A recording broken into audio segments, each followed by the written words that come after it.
Hi friends, ಎಲ್ಲರಿಗೂ ನಮಸ್ಕಾರ.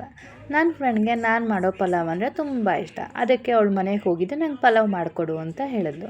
So ಅವಳಿಗೋಸ್ಕರ pulao ready ಮಾಡ್ತಾಯಿದ್ದೀನಿ. ಫಸ್ಟ್ 1 ಟೀ ಸ್ಪೂನ್ ಆಯಿಲ್ ಹಾಕಿ, ಕೊತ್ತಂಬರಿ ಸೊಪ್ಪು, ಪುದೀನ, ಹಸಿಮೆಣ್ಸಿಕಾಯಿ ಹಾಕಿ, ಹಾಗೆ ತೆಂಗಿನಕಾಯಿ ಹಾಕಿ ಚೆನ್ನಾಗಿ ಫ್ರೈ ಮಾಡಿ ಸೈಡಲ್ಲಿಟ್ಟು, ಒಂದು ಕುಕ್ಕರ್ಗೆ 2 ಸ್ಪೂನ್ ಎಣ್ಣೆ, 1 ಸ್ಪೂನ್ ತುಪ್ಪ ಹಾಕಿ, ಚಕ್ಕೆ, ಲವಂಗ, ಮೊಗ್ಗು, ಏಲಕ್ಕಿ, ಸೋಂಪು, ಈರುಳ್ಳಿ ಎಲ್ಲ ಹಾಕಿ ಗೋಲ್ಡನ್ ಫ್ರೈ ಆಗೋವರೆಗೂ ಫ್ರೈ ಮಾಡಿ, ಅದಕ್ಕೊಂದೆರಡು ಹಸಿಮೆಣ್ಸಿಕಾಯಿ, ಶುಂಠಿ ಬೆಳ್ಳುಳ್ಳಿ ಪೇಸ್ಟು ಹಾಕಿ ಫ್ರೈ ಮಾಡಿ, ನಂತರ ಸಣ್ಣಕ್ಕೆ ಹೆಚ್ಚಿರೋ ಪುದೀನ ಸೊಪ್ಪು ಹಾಕಿ ಫ್ರೈ ಮಾಡಿ, ಹೆಚ್ಚಿದಂಥ ಎಲ್ಲ ತರಕಾರಿಗಳನ್ನ ಹಾಕಿ ಫ್ರೈ ಮಾಡ್ಕೊತಿದ್ದೀನಿ. ನಂತರ ಅದಕ್ಕೆ 1 teaspoon garam masala, 1 teaspoon ಜೀರಾ ಪೌಡರು, 1/4 ಟೀ ಸ್ಪೂನ್ ಅರಿಶಿನ ಹಾಕಿ ಫ್ರೈ ಮಾಡಿ, ರುಚಿಗೆ ತಕ್ಕಷ್ಟು ಉಪ್ಪು, 1 ಬೌಲಷ್ಟು ಕರ್ಡ್ ಹಾಕಿ ಫ್ರೈ ಮಾಡ್ಕೋಬೇಕು. ನಂತರ ರುಬ್ಬಿದಂಥ ಮಸಾಲೆನ ಹಾಕಿ ಫ್ರೈ ಮಾಡಿ, ಅಕ್ಕಿ ಹಾಕ್ಕೊಂಡು ಅದಕ್ಕೆ ಎಷ್ಟು ನೀರು ಅಳತೆ ನೋಡಿಕೊಂಡು ನೀರು ಹಾಕ್ಕೊಂಡು 3 ವಿಷಲ್ ಬರೋವರೆಗೂ ಕೂಗಿಸ್ಬೇಕು. ಈ ಕೂಗೋ ಟೈಮಲ್ಲಿ ನಾವು ಒಂದು ಬ್ರೇಕ್ ತೊಗೊಂಡ್ವಿ. ನಂತರ ಬಂದು ಓಪನ್ ಮಾಡಿದ್ವಿ. ಒಳ್ಳೆ ಪಲಾವ್ ರೆಡಿ.